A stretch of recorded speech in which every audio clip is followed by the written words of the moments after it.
I heard recently that the ultimate superpower that a human can have, I don't remember exactly where I heard it, was emotional regulation. Yeah. Right? It's that ability to stop yourself from shoving somebody's face into a urinal. Like that is actually more strength than actually doing it, right? Like there's another level of strength above being able to be the guy that does that makes you the guy that has the ability to do it but doesn't. That's right. Because, so for me, I've had to learn these things in my adult life. It's funny because I tell you, my mission is to enable Mendy being able to help 100 million people. That's my job. It's unrelated to money. It's a goal that is just kind of like my life's mission now. And then the next thing that I've set out for myself, which we'll get into like the more personal side, is, the reason why I'm 43 and I haven't had kids yet is because I've always felt a lot of it comes from the trauma from just not having parents that knew very well. Like, my dad, who passed recently and who I loved a lot, he used to joke like, I don't even know what schools you guys were in or what. And it was a very real thing. It's just like a very macho Libyan guy thing. It's like, I don't fucking do that. Like what? And he'd like joke about like men that change diapers and stuff. And it's like, I've kind of gotten myself to the point now where I feel that I am worthy of being a parent. Like I would be better than them. So it's like, it hasn't been about resources for a while, right? But to me, it's just been about now I feel that I have the capacity to raise a kid better than I was raised because I don't want them to have to figure out the shit that I figured out and go through an overdose and a war and 50 other thousand fucking things, right? And obviously my prefrontal cortex being able to fight that amygdala, is kind of like what has made me be able to arrive at this. Because I had enough money to have kids at, a few years ago before Mendy. Yeah. So it's very, very powerful. The prefrontal cortex controls everything. To use like a physical analogy, if you have a torn bicep and I start screaming at you that you need to do pull-ups, my intentions are good. You might understand that, yeah, pull-ups are going to be good for me.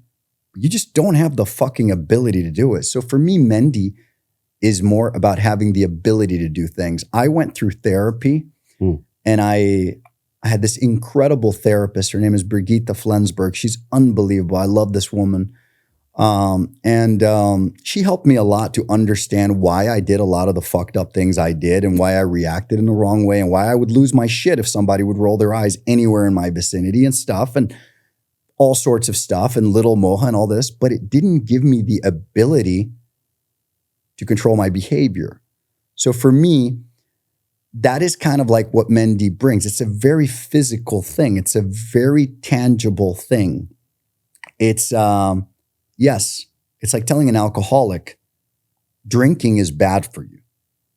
If the alcoholic is lying on the street and they see that I'm staying at the Four Seasons, the alcoholic probably wishes they were fucking staying at the Four Seasons and not sleeping on the fucking street in their own piss. The problem is they don't have the ability to stop drinking and go get their shit together. And to me, that combination of things, that's why I don't believe that there's one thing that fixes anything. It's the combination of things that make the whole. One of the things that fascinates me about the neuroplasticity element is that our brain is literally plastic. Yeah. Like that thing trips me out when I think about, like if you heat up plastic, you can mold it and shape it. And our brain is basically warm plastic. People forget, it's so easy to forget about that. And I'm like, wow. So if I take a device, like I used to use the Muse for a long time and then I stopped using it because Muse was kind of like my training wheels to meditate. And so I've actually been sharing with people like Mendy is both hardware and software. Right. Because what's interesting is that when you get this real-time feedback, so for y'all that don't know, we'll put it on the screen right now. You can see there's a handheld device. You're getting this video game element from the visual cortex, which goes into your brain, which then utilizes the blood flow to the PFC. And what's really cool about this is like, I've actually used this thing. I've shared it with buddies and it feels good. So that's the biggest report card that I could say for anyone else is like, when I'm focused on one thing, whether it's like a gamified little nodule on a screen, I'm not thinking about other shit.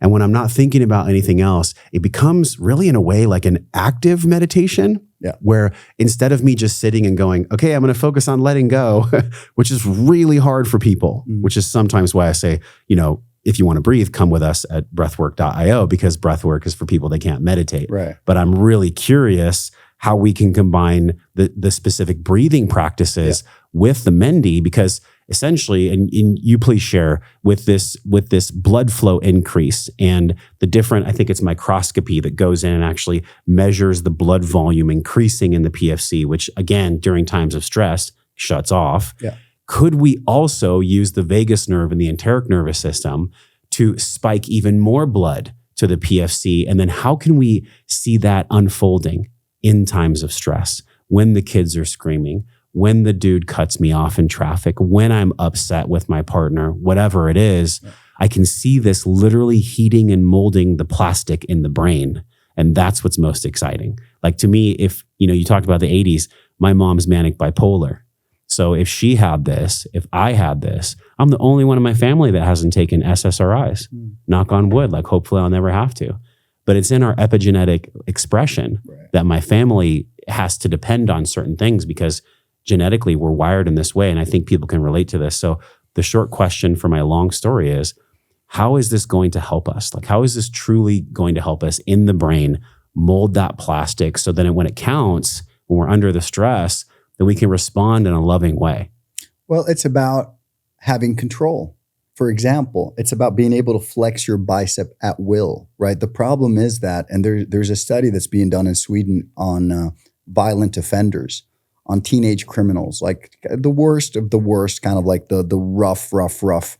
And the one thing they all have in common is that they have a lack of oxygenated, blood flow to the prefrontal cortex. They don't have enough oxygen in the prefrontal cortex. So being able to control that, being able to tap into these things at will is an incredible, powerful skill to have. It's a life-changing, it literally is a different life. The person that can turn that off and walk away from a problem and the person that can't, they have very, very different outcomes and very different lives, right? Yeah. That's the difference between, being awarded and celebrated for achievements versus ending up in prison. Like it's literally like that. You're talking about breath work, you're talking about physical exercise, you're talking about all these things. They all add up, right? But what I will tell you, and you mentioned Muse, for example, which I think is great. It's like they're all these companies. It's a good starter. I've never, people get very surprised that I've never talked shit about any company out there. I'm not an expert in the field. There's a lot of people that know a lot more, the people that I have interviews with and people that you guys all know this space so much better. I'm not like a hardcore biohacker in that I'm the guy that knows all the wearables and knows all the technologies. I'm not that huge of a reader.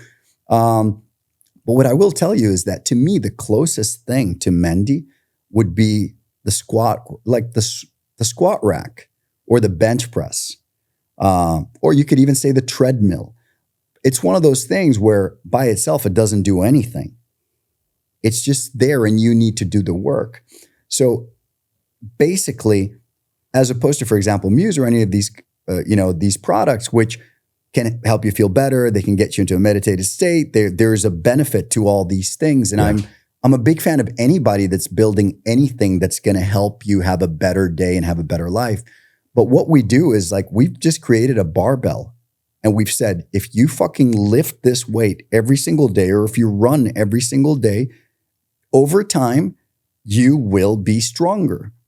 And being stronger is the difference between saying, baby, please sit down, and beating the shit out of your kids, which us, with the way that we grew up, I think we know that very, very well. And I think that might be kind of like part of my obsession with this because, at some point it's like, maybe I wouldn't have gotten the shit beaten out of me as a kid.